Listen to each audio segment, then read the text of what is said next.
Good afternoon, everyone. I'm Gary Summers, and welcome to Mind, Body, Soul, a show about your mental, physical, and spiritual wellness.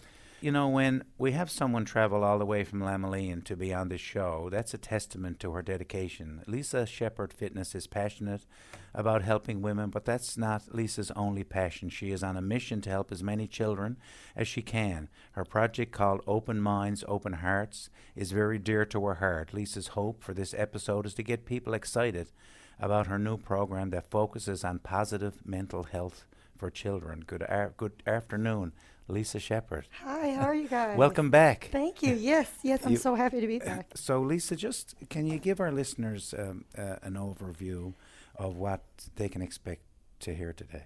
So today I'm talking about something that's something I really believe in, something I really believe is needed. And it's just creating a place for children to come to learn, to be mindful, to what it is to be happy, and to give them the tools that they need for life, because it's not just us that, these are our little futures. So I want them to have the tools that they need to cope with whatever life throws at them. So today I just want to talk about some things that I'm doing and have in mind for them to give them those tools. I want you to share a little later on some of the stories with your own kids about mindfulness and meditation and how much it works. And we know that 70 to 80% of mental health issues start with young kids. Definitely. And we need to get them focused on mindfulness and focused on being able to control their emotions. And that's kind of where you want to go with this, isn't it? Definitely. And this is all, you go in and they're so open and they're so smart and they can catch on so quickly. So I know that this can be so beneficial for them. And teaching them mindfulness will really have a huge impact on their lives, in the sense that it teaches them how to cope with stress and anxiety and anything really that comes about.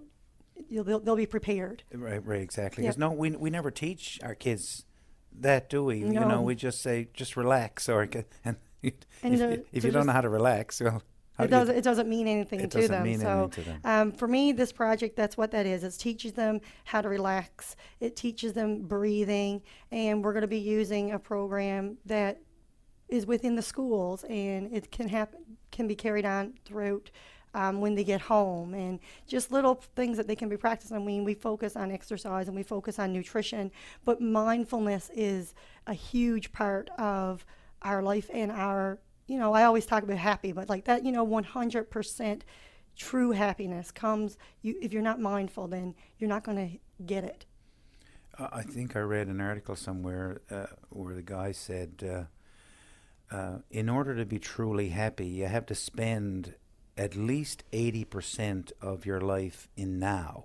Mm-hmm. And that's really what mindfulness is all about, isn't it? Yes. It's not thinking about what happened yesterday or worrying about what could happen tomorrow. It's about what can you do right now to make your life better. Yes. So, for example, in this program, one thing that what you could expect, say, from grade 3 to 5, there's a curriculum or a day that we will be talking about mindful seeing. So for mindful seeing is you're teaching them to slow down and actually look. What do you see? What is there? And when you teach them to actually take a step back and take a breath and look, then that's going to help them look at themselves differently. You're looking at someone else differently. The judgment stops. That negative energy will stop where you don't look at the big picture. So we'll really just stop, and even like there's another one, mindfulness hearing, and like what do you really hear? And it all happens through different activities, literacy, and getting them to calm down really and teach them these things. Tell me a little bit about your Open Minds, Open Hearts project. So Open Minds, Open Hearts happened organically. This is yours, is it? Yes. This is your brainchild. This came about, and I've always volunteered with children, like always. Even when I was in college and working and training all the time, I volunteered with the YMCA, had an after-school program developed teaching about physical activities and things like that for children. I've always felt the need that children needed these things in their lives. They needed the tools the same as us adults needed the tools. So when I had my own children, I realized, like, what can I do to incorporate them, because they're so involved in my everyday life. They're with me all the time. I wanted to make sure that I gave them what they needed to be happy, healthy adults. That's our ultimate goal, really, is we're creating adults. We're not raising children, we're raising adults, right? Yep. So what can I give them to make sure I do that okay and don't mess this thing up? So again, I went back to the school and I asked them if I can come in on Fridays and do some yoga and meditations with the kids. And the principal there is so fantastic. Like, I'm talking top notch. We're very lucky. And she's like, yeah, sure, of course. So I come in every Friday and we do a yoga boot camp there at the school. And I start teaching the kids about yoga and meditations and physical activities and things like that. And then last year we had the first ever Mental Health Awareness Week sponsored from our school. And we had a full week of it, and I went in and I taught the kids mindfulness. And it was such a hit that the principal actually approached me after and was like, there's a lot of things you can do with this. It's not just a hobby. Like, you can actually do something with this. I'm like, well, what do you mean? Like, this is kind of just something I did. I didn't know it can be a real life thing. And so anyways, with her help, she helped me see that this could actually be a real project.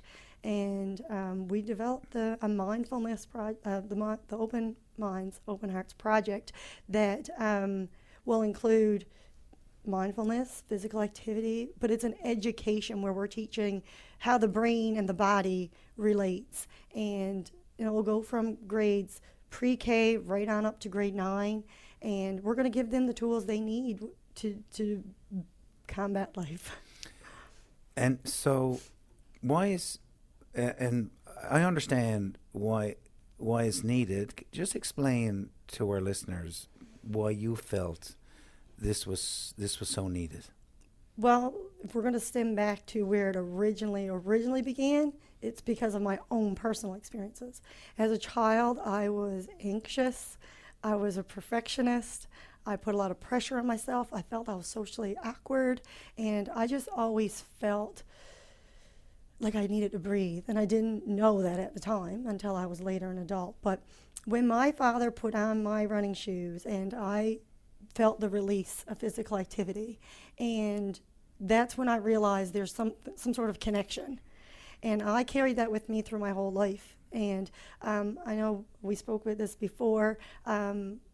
Because I was an athlete, I was exposed to opportunities that some other kids weren't. So I was able to go to camps and events where I learned about meditation, where I learned about the mind-body connection.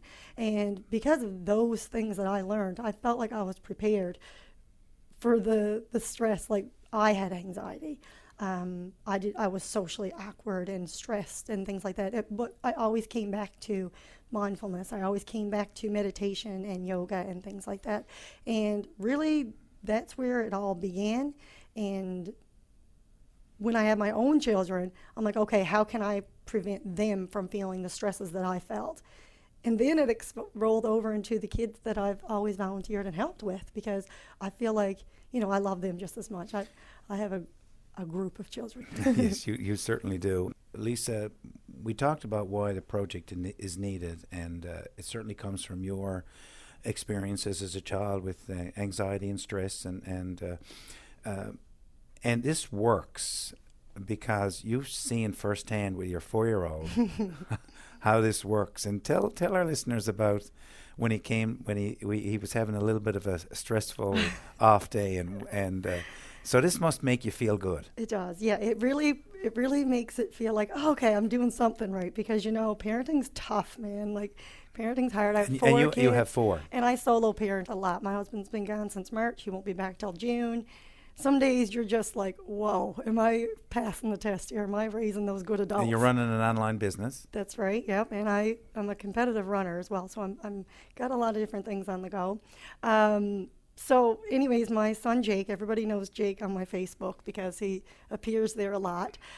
He has big emotions. Like, he He was a colic child. He still wakes in the night crying. Like, he's just been a big emotions guy. He feels things big. So his expressions of his emotions, where he's only young, he don't understand.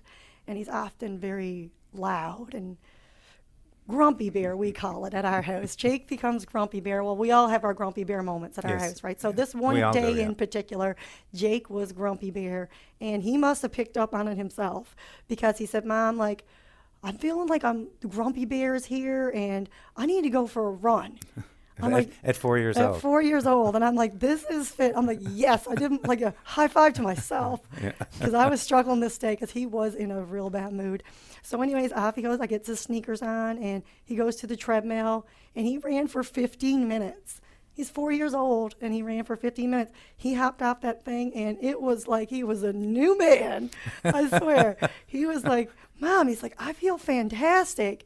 And I'm like, I'm very happy. I was like, why do you think that is? He said, because when I'm grumpy bear, my grumpy bear takes a hike when I get on the treadmill. Wow. We were recently at a hockey tournament, and they had like an indoor track there. And he was, it's really hard for kids, like when you're dragging them around. Again, I had 4 kids, and there was only one at that tournament, and to travel. And he did the exact same thing at the tournament. He said, because I said to him, I got to go for a workout. And he was like, I'm coming with you because I feel like grumpy bear's here. And he worked out for a full half hour. And after the half hour was over, there was a set of stairs there. He's like, I'm going to do 3 sets of stairs, he said, before I call it a day. And it changed his whole attitude for the rest of the day. Now, we have to understand, this is a 4-year-old. Your persistence Parenting, yeah. and your parenting and your belief in the fact that you can teach kids coping skills. Definitely 100%, because a lot of the times our kids are acting up and we're putting the iPad in their hand.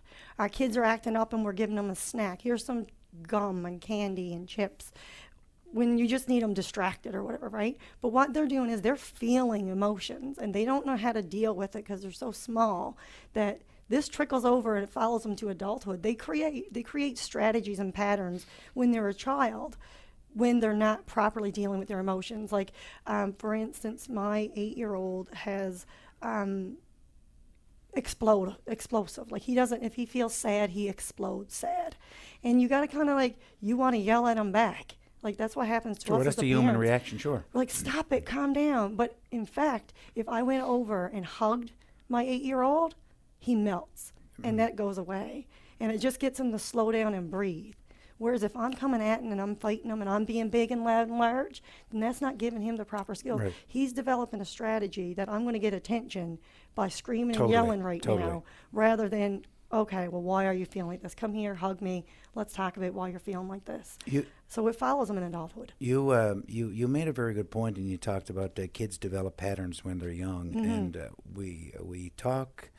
So here's really the psychology behind it all is if you're, for instance, very emotional and you feel sad and stressed, and you turn to a comfort food, and that comfort food makes you feel better, now you've created a connection between feeling better and comfort food. And that has a tendency to create problems. Or you feel stressed and you put an iPad in front of a kid's face or something. So what we want to do is we want to change that connection from, when you're feeling bad, do something that's going to make your life better. Exactly. Not make your life worse. Right. So open minds, open hearts is exactly that. We are teaching the kids, when you're feeling all those emotions and you feel really like you want to scream, what are you supposed to do? Let's just take a second and calm down before you react, right? Let's just breathe and think about. And by getting them to stop and pause and become mindful, like with the mindful seeing and the mindful hearing, that will eventually switch over into, as an adult, like, why am I feeling so angry or expressive? I don't know how to communicate. That's a lot of the issues you're seeing with adults, is because when we were kids, mindfulness wasn't a thing, right? But when we take a second right now and teach them, like, I feel this way, if I just exercise a little bit, it will take that cloud out of my brain and I'm able to think better. Or if I journal, or if I yes. do something Journaling more is huge. more positive with identifying those things. Yep. Lisa, target population. Who are we? Who are we looking at here? This is what I'm really excited Because about. it works for down 4-year-olds. Exactly. So my 2-year-old even, she meditates. So this is what I'm really excited about. It makes it a little bit unique. It's not just a mindfulness project for anyone. This is an exclusive project. So we're going to come into the schools and the community. We're even going to be going to places like Brighter Futures and offering it to them as well. Our curriculum is from pre-K to grade 9. But we're making it exclusive as we want the parents to come and join us sometimes, because this can't just happen at school. This has to carry on in their lives. Totally. So we want to make sure that we're educating the parents. We want to make sure we're educating the caregivers and the community members. We're going to be having guest speakers come in and talk to kids about different things and different activities and keeping it fun and interesting. But our target age group, I guess, would be pre-K to grade 9. But we're going to include the community, because this is really about changing not just our mindsets, but overall the community, the society's mindset of how things need to be approached, if that makes sense. Sure, absolutely. So how does this work in the school system? Are you there every day, once a week? Just explain how that works. We have a fantastic principal. Our school's really unique. Do you want to do a shout out to the principal? Miss Valerie Fleming, she's wonderful. Our school is St. Joseph Academy in Lamley. We're small, but we're mighty. The projects that she comes into now, we have a cozy corner at our school. We have student lounges for all age groups, because it's making it exclusive. The big kids are helping the little kids. We have an after-school program where the big kids are actually running programs for the little kids after school. So it was a really fantastic community. And so what's going to happen at the school is we're going to plan a day once a week that I'm going to come in, and we're going to just go through the different grades. So pre-K will happen with Brighter Futures, and I'll meet up with Brighter Futures in their community building, and then I'll come into St. Joseph's Academy in the fall. In September we've started, and it will be blended in with the curriculum. So we're going to be using literacy. There's a whole slew of books that we use to relate when we're talking about it so the kids understand. But there's activities involving the curriculum at the school. So we're going to be working firsthand with the principals and the teachers, as well as the parents and the community members, to make sure it all blends together so nicely. 1 minute. Lisa, what's your goal? Do you vision this to be in every school in the province? I would love for this to grow so big. I think it's so needed. I'd love to be able to train people in so they can run it in their schools. And I would love this to just be one big giant tsunami wave over our province and, who knows, Canada. I mean, I look at it as something that guidance counselors Exactly. could run. use, could run and in their program and be beneficial. So Lisa, this whole project stems from your own personal story. So do you want to explain to our listeners how this all came about? So I remember coming into grade kindergarten, and I felt weird. Like, I just felt like I was a strange kid. And again, it's just the self-judgment, I guess, even at that young age. But I carried it all through school. I was super sensitive. I was socially awkward. I always felt very anxious, to the point where it brought low self-esteem. And even as an athlete, I really felt like I was a competitive athlete even back in my younger days. I felt like it held me back. My anxiety held me back because I didn't understand it and I didn't know how to deal with it.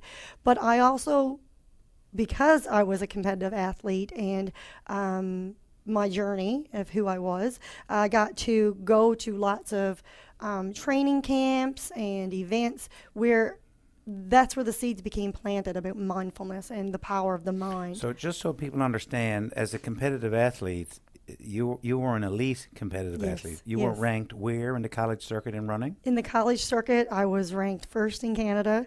So, I was given a gift of being able to run. So all through my life, like when I was very young, I ran at very high levels. Like in grade 6, I was already competing with grade 12 and beyond. And it was just, I always had a lot of pressure put on myself, like not from other people. It was definitely just myself. And I didn't understand it then, but because the seeds were planted and I had these opportunities when I was a child, I was able to see the benefits of the physical fitness and the exercise and the nutrition and the meditations and things like that I was able to get through. But actually, it wasn't until I became a mom and I started my own business of helping moms, and I was that snappy mom where you're uptight and you're quick with your kids. It wasn't until all of that kind of happened that this thought of how can I change, not just for myself, but what can I do to change for my kids and give them the tools that they needed. I was providing women with tools. I was providing women with the fitness and the nutrition and the mindset training. But what about kids? It really do start there, because as my own personal experience taught me, it was huge for me in school. I really suffered really bad. So this is when I started thinking, how can I help my kids? And this is what I've come up with, is teaching them mindfulness, teaching them the power of fitness and nutrition and meditating and yoga and all the stuff. So, where is the project right now? Like, how is it unfolding as we speak right now? Right now, we're in our school, our local school, St. Joseph's Academy. We're in once a week, and we're going through, like I say, pre-K right up to grade 9, and we're using literacy and activities, and we really are teaching the children the things that I needed when I was young, like, okay, I'm feeling this anxiety. This is what I do to cope with that. It's given them positive coping skills, strategies that they can use when they are feeling these emotions. It's teaching them take a step back before the judgment comes. And it's just a great project. You told us a great story about Jake and feeling stressed, and told you had to go for a run, which was fabulous. But you also got another story. Jake must be... Jake is a hit. Tell our listeners a story about when you had your nieces and nephews over. Okay. And what Jake did with his 3-year-old niece, was it? Yeah, my 3-year-old nephew. Sorry, my 3-year-old nephew was over, and they were running around wild, like just playing. Those two, they're like two peas in a pod, and I was watching and observing, and I seen Jake as they were running around the island. He said, "Drew, stop! I need to show you something." And Drew's like looking at him puzzled. Jake's like, "I need to show you how to meditate." And Drew was again like, "What are you talking about?" Jake's like sitting down. He's like, "Okay, crisscross applesauce," and he's showing him with his legs. And then he's like, "Okay, now Drew, put your fingers together." He's going in proper lotus. And then Drew was like fumbling around trying to do it. And then he's like, "Hey, you got to close your eyes. You got to relax your neck. You got to take some deep breaths in, Drew." And he's 4 years old. He's 4 years old. And you know what? The 3-year-old, it only took about a minute, and he had it too. And the two of them were sat down full lotus, taking deep breaths and relaxing. I'm like, winning. I felt like #winning, like all over the place. You're going to hashtag that. Because this is what this project is. I want that to happen for every child, because we're all faced with stresses. There's so much going on in people's lives, not just self-judgments from children, but there's bullying. Why are people bullying? Maybe we can put an end to that. Why is there's stress coming from home? There's so many divorces and drug addictions and alcoholism. There's so much that the kids see and live that we need to prepare them for life. And I think by giving tools like this, not only does it make them feel good and feel happy, and that's wonderful, but in the bigger picture, as adults, I hope that there's less judgment and self-hatred and alcoholism and drug abuse. I hope that it's just a happier, healthier place for people, because, not just my children, but it's the future. I know, Lisa, as parents are listening, they all struggle with helping kids deal with anxiety, whatever the source is, whether that's bullying or whatever it is. So, do you want to just share some of your story on that? Particularly the one where you talk about naming your fear. To me, that's gold. And naming your fear not only worked for your children, but it also worked for you, didn't it? Definitely. So again, this is stuff, it just happens organically to me. And again, I used to think I was weird. Like, this is weird stuff I think of, but it's actually working. So for me, I had a fear of public speaking, like major paralyzing pouring sweat. My shirt would be soaked if I had to think about public speaking. And so it was coming up to my brother's wedding, and you know, I was very open with my kids because I'm trying to be transparent and say, listen, this is what I'm experiencing. This is how I'm dealing with it. So at our house, we name our anxieties. So we named my fear of public speaking Sherlock. And every time I was talking to my kids about having to do this, they'd be like, take a hike, Sherlock. And you know what? It works. So my son, he had a fear as well, and he named his fear Sharon. And, you know, it always would come around when he's going to bed at night or whatever. And you would hear him in there, take a hike, Sharon. And like, it would work because it would disassociate it as it's not him. And that's the key, right? Right. That's the key, is to disassociate from the fact that it's not you, it's your It's fear. the fear. And you don't have to own it. Exactly. And that's what it just is like, mind blowing for the It's like you could see the light bulb switch when you get that feeling. And, you know, I talk a lot about fitness and how fitness gives you that bug, but mindfulness can give you that bug too. Like there's other ways to cope rather than just fitness. Some people, not everybody is going to run, right? So people often associate me with running, but it's not just running. There's so much more. It's not just fitness. The mind is a huge component of everything that I do in my kids' lives. Lisa, a great conversation, and so needed for kids to teach them coping mechanisms. I know you're going to be back. We're almost out of time, but what can you leave our listeners with, something that they can use today to make their lives better? If there's something you can do today, I would really want everyone, when it comes to your children and comes to your own life, practice the pause. If there's some sort of mindfulness that you can practice right now, it would be practice the pause and not react, rather respond. So if you take that time just to take a second to breathe and evaluate the situation, it eliminates the snappy mom. It will teach your kids, again, stop the temper tantrums. Let's take a second and just breathe. Give them a hug instead of reacting.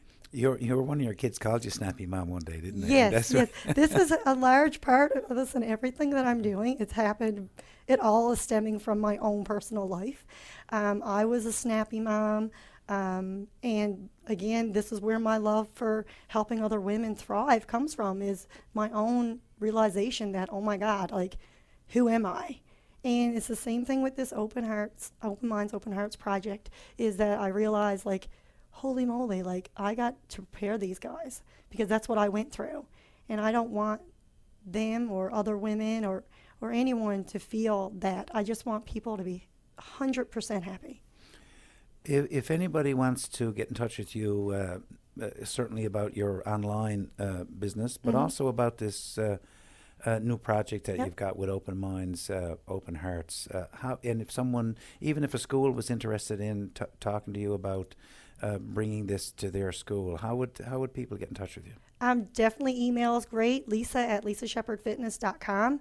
I'm on Facebook as Lisa Sheppard. I also have a business page on Facebook, Lisa Sheppard Fitness.